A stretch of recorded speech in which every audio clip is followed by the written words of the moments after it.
皆様こんにちは。ルーシー高野です。今日も5分でわかるダイエットの時間が参りました。前回はビーコさんの5年間のジャーニーの始まりをご紹介しました。栄養士のタミー・パーキンさんの協力を得まして、フードジャーナル、彼女をウェルネスログと呼んでいるんですけれども、朝昼晩間食、そして睡眠のパターン、運動の量、仕事の量、エネルギーのレベル、アレルギーのレベル、これをすべて5年間つけ始めたということです。コレステロールがもともと高い、血糖値も高い、運動してもなかなか下がらない、それをどのようにしてダイエットで克服していったのでしょうか。はい、それでは前回と同じようにフードジャーナルお読みいたします。前回は5月10日でしたね。2015年の5月10日。そして6月21日、約1ヶ月経ちました。日曜日です。11時半。Black tea, half a cup of yogurt with chia seeds, blueberry, strawberry, quarter cup of oatmeal, white egg omelette with garden veggies, zucchini, tomato, bok choy, green onions, sprinkle with cheese and green superfood と相当召し上がってらっしゃいますね。日曜日だからっていうのはあるのかもしれないんですけれども、11時半にこんなに食べちゃっていいんですかね。で、朝が遅かったので、昼は2時に1 cup of miso soup with carrots, wakame seaweed, Japanese yam とあります。quarter cupのこれはお芋なんですが、お芋は普通の白いポテトですと糖質が高いんですけれども、さつまいもですと比較的糖分が低いということで、さつまいもをほんのちょっとだけお味噌汁の中に入れてらっしゃいます。で、おやつはケールクラッカー、アーモンドを召し上がっている。で、夜7時半に4 ounce pan fried cod in olive oil, low fat mayo and wasabi sauce, bok choy stir fried in sesame oil with leftover ginger pork garden salad。で、ワインはこの日飲んでいらっしゃらないということなんです。で、体重を見ますと、1ヶ月間で1ポンド痩せていますね。0.5キロぐらいでしょうか。少しずつ、減量が始まったということのようです。それでは、先ほどですね、ケールクラッカーの話がありましたけれども、あれはポテチが食べたいなと思った時に、それからおせんべいが食べたいなと思った時にどうするかということなんですけれども、これ方法があるんですね。お父さんに隠してもらうんです。この2階でもオフィスでもゲストルームでもどこでもいいんですけれども、もう好きなものはですね、中毒になってしまっているので依存症がありますから、それを隠してもらっちゃうんですね。で、どこに行ったんだろう、ちょっと探しに行こうかしらとか思う時もあると思うんですけれども、意外とあんまり探さないで追求しないで諦めちゃうということがありますんで、これは結構うまくいきます。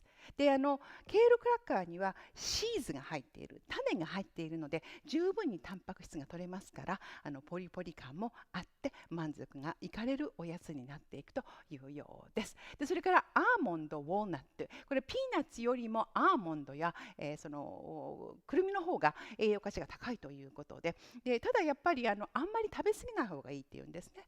飛行機の中でこんなちっちゃいバッグをいただきますよね。中に10粒とか15粒ぐらいしか入っていないので、そのぐらいの量にしておいた方が脂質も高くならないし、タンパク質も取りすぎないでよろしいんじゃないかということなんです。はい、それでは、コレステロール値、ちょっとこちらの記録をご覧ください。2015年214ありました。2018年になんとそれが302に上がっているんです。これは一体どうしたんでしょうかということなんですけれども、2019年にそれが224まで、下がっています。HDL、これは40以上の方がよろしいんですか。57あったものが66、そして68ということで、HDL 全玉のコレステロールの方は運動することである程度上ががるというふうに呼ばれております。で、一方で、このネックになる LDL。で、これは私、lousy DL と呼ぶことにしているんですね。悪い方ですから、悪玉の方ですね。で、これは130以下に抑えなければいけないということで、113から200に上ってしまったのが、141まで落ちているけど、まだまだということなんです。で、ここで、やはり問題になっていくのが中性脂肪。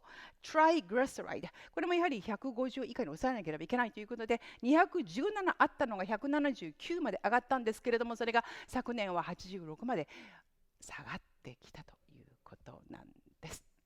で、この間、2015年と2018年の間に一体何が起きたのかということなんですが、これは先ほど B 子さんにインタビューをした BTR がありますので、ちょっとそちらをご覧ください。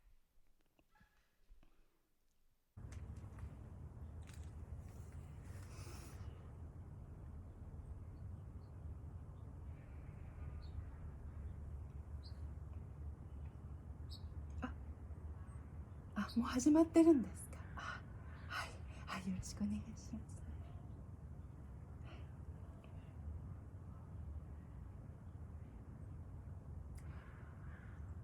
そうですね。やっぱりきつかったですね。もうずっと白いご飯ばっかり食べてたもんですから、それを白米を玄米に変えた、やっぱりパサパサしてますよね。それからキノアですか、あれも一緒に混ぜて食べるっていうことをしたんですけど、慣れる時間かかりました。はい。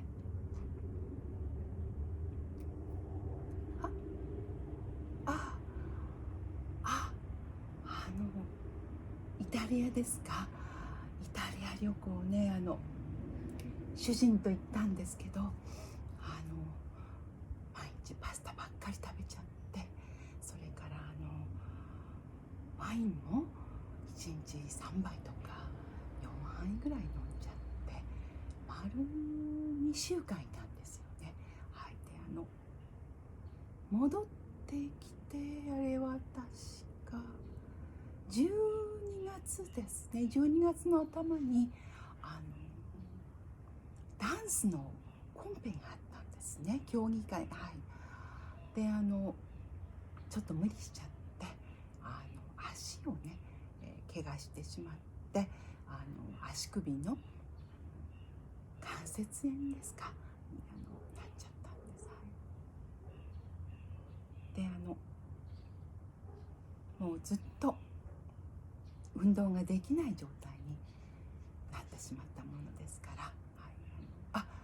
それからですね、時は確か母が日本から遊びに来ていて、久しぶりだったものですし、それからそうそう、長男も来てたんです。それで美味しいもんばっかり食べちゃ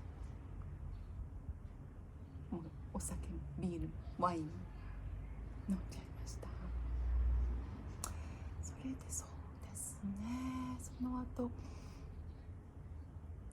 お正月になって年が明けて、あれは2月3月ですね、身体検査をしたらやっぱりコレステロールが高かったんですね。でもびっくりして、もうこれはなんかやっぱり運動しないとダメなんだって思いまして、ではいはい、栄養士の方にもやっぱり何もしないとそのままじゃ良くないって言われまして、はい。で近くにプールがあるんですね。はい、市営プールで1回1ドルで入れるんですけども、はい、そこに通うようになって、頑張って、はい、週3回、はい、泳ぐようになりました。はい、ありがとうございました。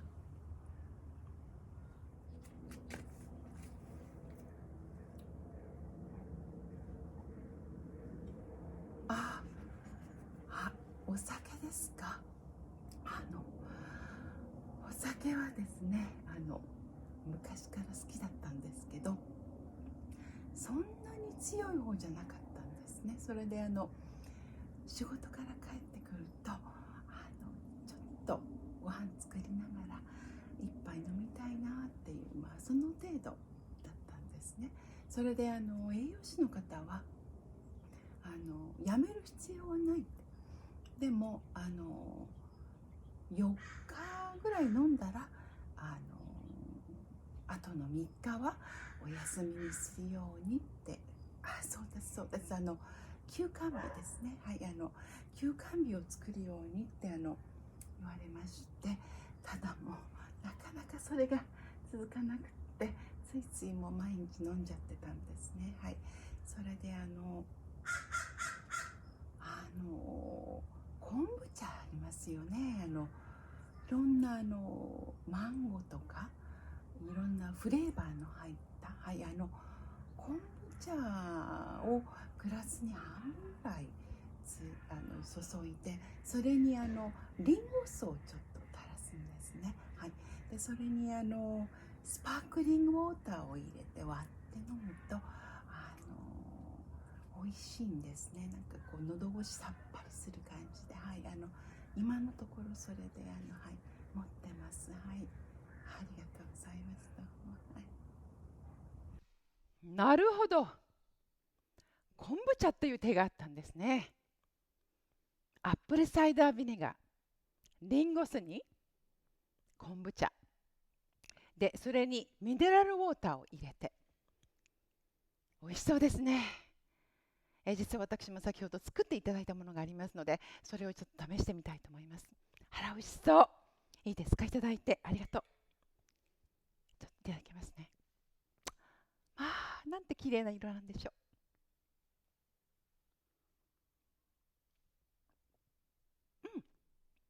美味しい。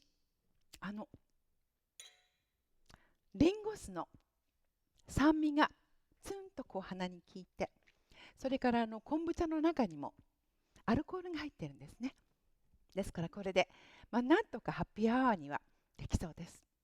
ぜひ皆様もお試しになってください。では次にまたお話ししたいいくつかの事件があります。何件もの事件をビーコさんは次々とチャレンジして克服していきます。また詳しくは次回お楽しみに。それではまた。